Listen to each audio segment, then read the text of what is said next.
Blog Talk Radio. bakunzi ba radiyo teme nongeye kubasuhuza mbaha ikaze mu biganiro byacu turi ku itariki ya kabiri y'ukwezi kwacu umwaka w'ibihumbi bibiri na makumyabiri mu kiganiro kidasanzwe nanjye turayishimiye Jean Paul. Ikiganiro rero kiri buze kwibanda ku mateka y'u Rwanda ku bijyanye ni uyu munsi wa tariki ya kabiri ukwakira. Ubwo ndashaka kuvuga umunsi umwe nyuma gato y'aho FPR Inkotanyi itereye u Rwanda mu rugamba yise rwo kwibohora iyobowe na General Major Fred Gisa Rwigema, ariko umunsi umwe gusa nyuma y'urugamba bikaza kuvugwa ko yapfuye. Muri iki kiganiro rero muraza kumva ababaye mu gisirikare cya FPR Inkotanyi icyo bavuga kuri uru rupfu rwa Fred Gisa Rwigema, ndetse n'impamvu leta y'u Rwanda cyangwa se ubutegetsi bwa FPR Inkotanyi yari abereye chairman n'umunyamuryango ubona busa nkaho budashaka kugira icyo bivuga ku mateka ya Rwigema. Ni mu kanya rero.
Reka nongere mbahe ikaze mu biganiro bya radiyo iteme. Nk'uko nabibabwiye rero ikiganiro cyacu kiza kwibanda kuri itariki ya kabiri ukwakira, ndetse tukaba turi kumwe ahangaha twabatumiriye Major Mike Mupende wabaye mu ngabo za RPA.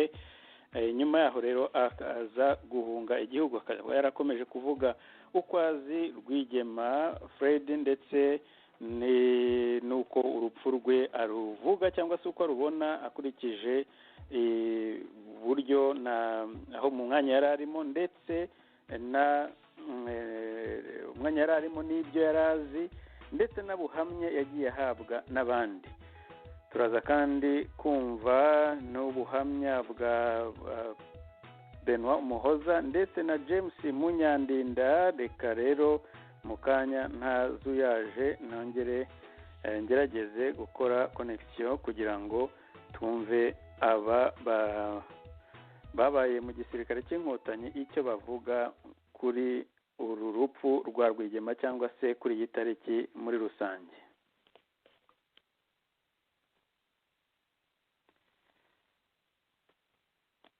Bwana Benoit Umuhoza, ndizera ko unyumva. Nananiwe kuconnectinga muri studio, ariko ndibaza ko ubu ngubu ngufite niba unyumva. Ndagira ngo uvuge akantu gatoya gusa noneho menye ko turi kumwe, maze nguhe ikaze muri ikiganiro nkubaze n'icyo nashakaga ko wavuga kuri uyu munsi.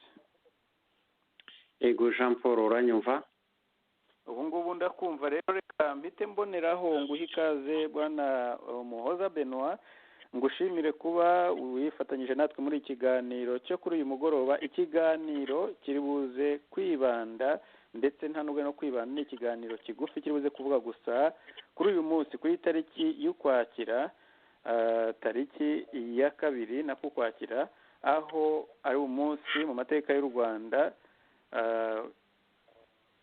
twibuka cyangwa se handitswe mu mateka y'u Rwanda ko ari umunsi General Major Fred Gisa Rwigema yapfuye agapfa atageze ku byo yatangije, ariko abo batangiranye cyangwa se ishyaka yashinze rikaza kugera ku byo bari barifuje, nubwo bivugwaho byinshi ko yenda uko ishyaka riyobowe ndetse n'uko urugamba rwagenze yenda we atari ko yabibonaga. Ndagira ngo nkawe wabaye mu gisirikare cy'inkotanyi utubwire wowe ibyo wibuka kuri Fred Gisa Rwigema. Urakoze cyane Jean Paul, imbere ya byose nongeye kugushimira kandi mboneho n'umwanya wo gusuza abanyarwanda, inshuti z'u Rwanda ndetse n'abazakurikira kino kiganiro n'abarimo kudukurikira, mboneho kubasuhuza.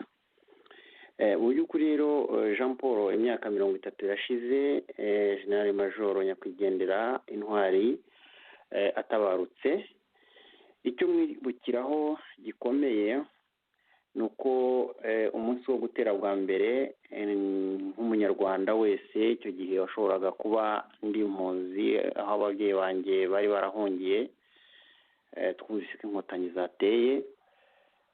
Nyuma rero ho gutera twumva ko hari ibintu bigiye guhinduka cyane cyane ku banyarwanda b'impunzi cyangwa se abanyarwanda bose bumvaga bakeneye impinduka mu gihugu cy'u Rwanda. Hadashize rero iminsi nibwo twagiye kumva bitangajwe na radiyo Rwanda n'ahandi ko uwari uyoboye urwo rugamba Afande Fred Gisa Rwigema yatabarutse, yavuye yitabye Imana arashwe. Kuva ubwo rero n'undi uwo ari we wese wamukundaga cyangwa se wamwiyumvagamo ndetse nkatwe bari bakiri batoya twumvaga yuko mu by'ukuri ibintu byose bihindutse, nta kintu gishobora kuzakomeza. Muri makeya rero yewe icyo nibuka kuri uyu mugabo ni nacyo yongeyeho no kumuvugaho. Navuga yuko yari umugabo w'intwari, umuntu udasanzwe, akaba ariyo mpamvu kugeza uyu mwanya imyaka 30 irashize ariko aracyari mu mitima yacu kandi turacyakomeza kumuzirikana mu by'ukuri. Sinzi Jean Paul niba ari ikindi mushaka kumbaza cyangwa nakomerezaho muvuga ngaho. Bwana Beno, hari nk'ibyo navugaga ko urabona amateka ye nubwo ari amateka akomeye, ariko mu Rwanda ubona nk'aho mu by'ukuri uko abantu b'abasirikare b'inkotanyi bamubonaga ntabwo ariko amateka ye agaragara ukurikije uburyo yibukwa. Nabyo nagira ngo ugire icyo bivugaho noneho ubwo tukaba twayenda ibyo ngibyo ntacyo byabitwaye, ariko iki nacyo nakwifuza ko bivugaho kuko bigaragara buri wese cyane cyane nk'abantu babaye mu gisirikare uko amateka ye tuyazi n'uburyo FPR yaha agaciro. Nabyo nagira ngo ugire icyo bivugaho kuko hari benshi bibaza ko hari byaba harimo no gushaka kugira ngo yibagirane. Akoze cyane Jean Paul. Ndagira ngo mbwire abanyarwanda hirya no hino bazakurikirana kino kiganiro cyangwa se n'abandi barimo bagikurikirana aka kanya ko Afande Gisa Fred Rwigema ni umusirikare utari umunyabwoba, ni umusirikare utaratinyaga. Ugereranyije amateka ye uko twayabwiwe n'abandi, yewe ntabwo nagize amahirwe yo kumubona, ariko iyo uganiriye n'abantu bagerageje kubana nawe, abasirikare abo twagendaga tuvugana nabo batubwira ko ari umusirikare utaragiraga ubwoba. Hari ikintu rero muvuze cyo kuvuga ngo amateka ye kuba ashobora kwibagirana cyangwa se hari abafite uruhare rwo gushaka kuyibagiza.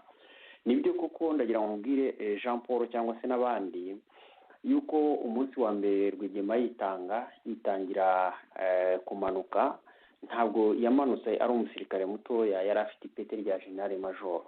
Ubundi umusirikare uyoboye inyeshyamba cyane cyane wari ufite ipeti nka ririya byonyine, wari uvuye mu gihugu afite n'inshingano zikomeye mu gihugu cya Uganda, ndagira ngo numvikanishe yuko atagombaga kuraswa, ahubwo yagombaga kuguma inyuma. Hari abandi basirikare bari bakuze bafite amapeti yo hejuru, barimo Chris Munyenyezi, harimo abasirikare mu by'ukuri bari bafite ubushobozi bwo kukomandinga abasirikare, ariko we agasigara inyuma. We rero ntabwo ari cyo yahaye umwanya, icyo yagerageje gukora ni ukujyana n'abandi basirikare imbere ku rugamba kugira ngo mu by'ukuri ahatanire kugira mu gihugu cye nta bwoba. Ni nayo mpamvu turimo tubona kugeza iyi saha mu gihugu cyacu cy'u Rwanda nta mateka arimo agaragara y'urwibutso dushobora kuvuga ngo nyakubahwa intwari y'abanyarwanda yanditswe mu mateka ko mu by'ukuri ari intwari ahantu bashobora kumwibukira. Uyu munsi ugeze mu Rwanda bihutira kujya kukwereka ngo aho Kagame yihishaga mu ndaki. Mu by'ukuri iyo ndaki irahari n'uyu munsi, ndetse bayivugaho yuko izaba kimwe mu bintu by'umurage abanyarwanda bazajya bajya gusura, ngo aho Kagame yabaga mu ndaki, ngo yari ifitemo etaje n'iki. Ibyo ni ibintu bigaragariza ko mu by'ukuri nubwo Kagame yaje asa n'umusigariye, ariko ntabwo yigeze aba muri ba basirikare bashobora kujya imbere, ahubwo yabaye umusirikare ushobora kuguma inyuma, noneho abandi batangira gukomandinga, abandi batangira gufata ibyemezo byo kurwana, ariko undi yibereye mu mwobo yihishe. Rwigema rero ntabwo ariko byari bimeze, we yafashe icyemezo cyo gukomeza no kugenda ajya imbere. Ikindi kintu numva yuko byoroshye gushaka kwibagiranya cyangwa se kwibagiza amateka y'uyu mugabo, ni uko abanyarwanda bagomba kumenya ikintu kimwe. Kugira ngo abanyarwanda bafate icyemezo cyo gutaha habayeho gukoresha imbaraga, ndagira ngo nibutse yuko n'ubu birazwi, nta munyarwanda utabizi yuko Kagame yaje nyuma avuye muri Amerika. Ntibyumvikana ukuntu abanyarwanda baba bafite umugambi umwe, umugambi wo gutaha, noneho ngo undi ajye kwikorera ajye mu makosi cyangwa za formasiyo za gisirikare muri Amerika, abandi bafashe icyemezo cyo kumarwa gutaha. Birumvikana neza yuko Rwigema amaze gupfa, Kagame yahise avanwa muri Amerika, kandi mu by'ukuri iyo gihe Kagame yari afite ipeti rya majoro, Rwigema yari afite ipeti rya generali majoro. Bivuge yuko mu by'ukuri Rwigema yari afite umwanya mwiza wo kuba yajya no muri Amerika kujya kwiga, cyangwa se agafata n'ibihe byiza byo gushaka ahandi hantu yanaruhukira, kuko yari amaze kuba generali majoro, afite inshingano mu gihugu cya Uganda, yari yubashywe. Ariko ibyo byose yarabyiyambuye, afata icyemezo cyo kumanuka. Niba rero Kagame yari umunyarwanda ukunda igihugu cye, ugomba kuba afite amabanga y'uko igihugu kigomba gutahwa umwanya ari wose, ntabwo yagombaga gukomeza amashuri, yari no kubyangira akavuga ati umwanya wose ndataha iwacu. Ariko yasanze abanyarwanda batashye, haraza nyine atema yeze, ajya mu mwobo arihisha, aba mu ndaki. Mu by'ukuri rero Jean Paul, nta nubwo ndi butinde cyane, ariko ndagira ngo numvikanishe iki kintu yuko abanyarwanda bahagurukiye kwitangira igihugu, ntabwo bari abanyabwoba. Uyu munsi hari intwari nyinshi zagiye zitakaza ubuzima bwazo, batatinye, biyemeje kwiyambura ubwoba, baravuga ati reka tujye imbere tujye guhangana, reka tujye imbere tujye gufatanya n'abandi. Abo bantu barabikoze, bamwe barapfa, abandi baracyariho mu by'ukuri bakeya. Uyu munsi rero dufite intwari zimwe zifite ubwoba. Mu rugero n'ibi turimo tuvuga, hari abakubwira bati uciye nk'amabere, ibyo uvuga ntabwo bikwiye. Ariko nanone dukwiye kuvuga yuko abatubanjije bemeye gutanga ubuzima bwabo, kuki uyu munsi tugomba kubireba tukicecekera tukirengagiza. Mu by'ukuri rero nubwo ibyo byose hariho ikintu cyo kwirengagiza cyangwa se kwibagiza ubutwari bwa generali majoro Gisa Fred Rwigema, hari ikintu cy'umuntu yavuga yuko mu by'ukuri kigayitse ku basirikare bagenzi bacu, bakuru bacu bakiri mu gisirikare cyangwa se n'abandi bagishobora kuba bafite icyo bavuga.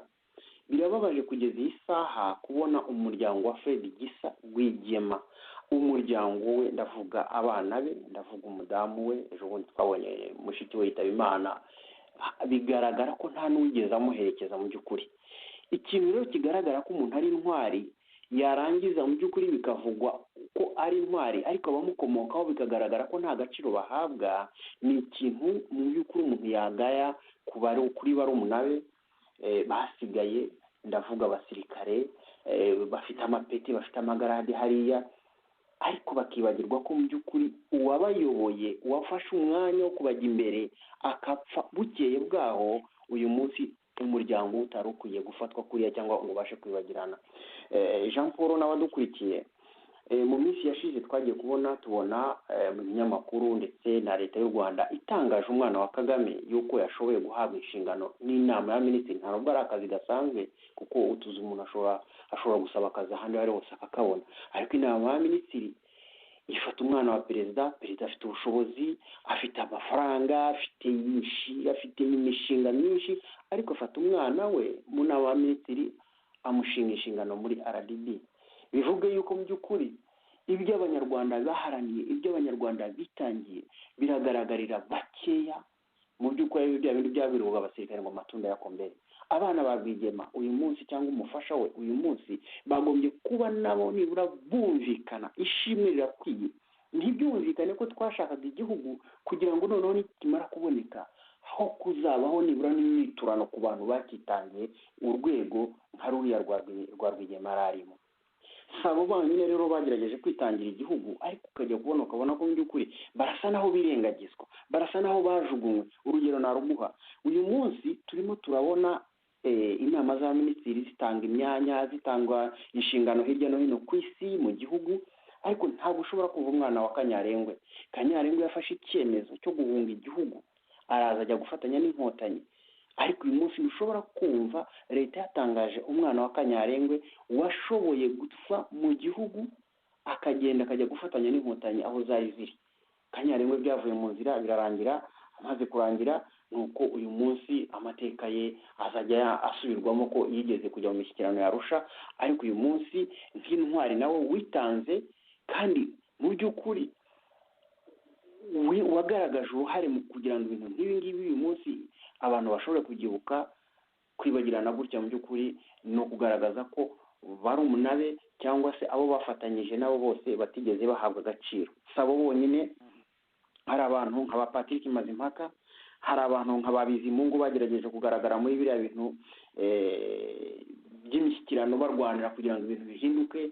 Hari abantu nka Babihozagara ejo bundi baguye muri gereza ya Mpimba nabwo kandi yaravuye mu Rwanda arimo ashakisha ubuzima kuko ibintu byari byananiranye. Mu by'ukuri ikintu navuga yuko abanyarwanda b'inkotanyi, abanyarwanda bahagurukanye na Fred Rwigema nabo mvuze munsi, ndavuga abasirikare n'abasivile, yuko mu by'ukuri abasigaye twabaye gito kuko tutabahaye umwanya ukwiye ngo dusigararira abandi. Ubundi mu muco nyarwanda biravugwa yuko iyo umuntu yitabye Imana igihe aherekejwe hari amagambo yo guherekezanya kwigendera, ariko hasigara n'andi avuga ngo umuryango usigaye bazawusigaraho, bazasigara bareba abana basigaye cyangwa bazareba abapfakazi n'imfubyi. Ariko uyu munsi imfubyi z'abitangiye igihugu ku itariki ya mbere z'ukwezi kwa 10 bakavuga ngo turatashye, abo bose babaye ibicibwa, nta muntu uvuga, nta n'ushobora kugira ikintu, nta n'ikintu kigaragara ko mu by'ukuri gishobora guhabwa agaciro. Ikigaragara gusa ni uko inshingano zose zabaye, ibyiza byose byabaye ibya nyakubahwa perezida wa Repubulika Paul Kagame. Ibyiza byose niwe wabizanye, gahunda nziza niwe wayizanye, igitoki cyeze munsi y'urugo niwe wagitumye gikura, inka yarayibyaye mu gitondo niwe watumye ibyara, u Rwanda rungana kuriya kubera ko ari we wabishatse. Mu by'ukuri ibyo ni ibigaragaza yuko inkotanyi zafatanyije na Fred Gisa Rwigema zabaye gito. Nkaba rero ngiye ku giti cyanjye nanjye nk'umwe mu bantu bagize uruhare muri bimwe twifuza ko bihinduka mu gihugu cyacu, mbabazwa cyane n'agaciro gahabwa abantu bafashe iya mbere bakavuga bati reka duhaguruke dutange ubuzima bwacu kugira ngo ibintu bihinduke. Mboneyeho umwanya rero wo gukomeza abayitanze, ariko uyu munsi bakaba bamerewe nabi, bari mu nzu z'imbohe, imiryango yabo ihangayitse. Mboneyeho gukomeza ababuze ababo ariko bakaba bagerageje kwihangana mu buzima bubabaye, mu buzima busharira, ariko ngerageza kunenga no kuvuga yuko bakuru bacu bareba biriya bintu bagasubira inyuma bakajya guhemukira abavandimwe cyangwa se abapfakazi cyangwa imfubyi z'abitanze. Ndavuga yuko abo bantu babikora bagerageza kubangamira abo bantu no kubahemukira. Ni ibigwari, ni abantu bampemuke ndamuke, kandi mu by'ukuri uko byagaragaye mu mateka abantu nk'abo iyo bapfuye barazima. bwana Jean Paul rero ntabwo njye mu magambo menshi ndagira ngo nifatanye n'umuryango wa Fred Gisa Rwigema by'umwihariko umufasha we abana be n'abamukomokaho ndetse n'abanyarwanda benshi bagerageje gutanga ubuzima bwabo kugira ngo ibintu bihinduke ariko uyu munsi bakaba batarabibonye uko babitekerezaga nifatanyije n'abagerageje bikanga bagafata inzira y'ubuhungiro bagahunga ariko bakaba batarahisemo gucicika ngo babe bigwayi bagahitamo kuvuga ngo reka dukore cyangwa se reka tuvuge kugira ngo ibyo twahagukiye gushaka kurema byo kuzazima burundu. Ndumva nagarukira aho ngaho kugira ngo no kugucura umwanya wawe bwana Jean Paul. Urakoze cyane Benoit Umuhoza, nta mwanya nasugiyeho ucura ariko iyo témoignage yari ikenewe. Ndagira ngo ngushimire cyane kuko nk'uko nabikubwiye biragaragara ko amateka ya Rwigema mu Rwanda basa nkaho bari mu nzira yo kuyasibanganya. Wakoze rero, ugira ibihe byiza Benoit, naho ubutaha.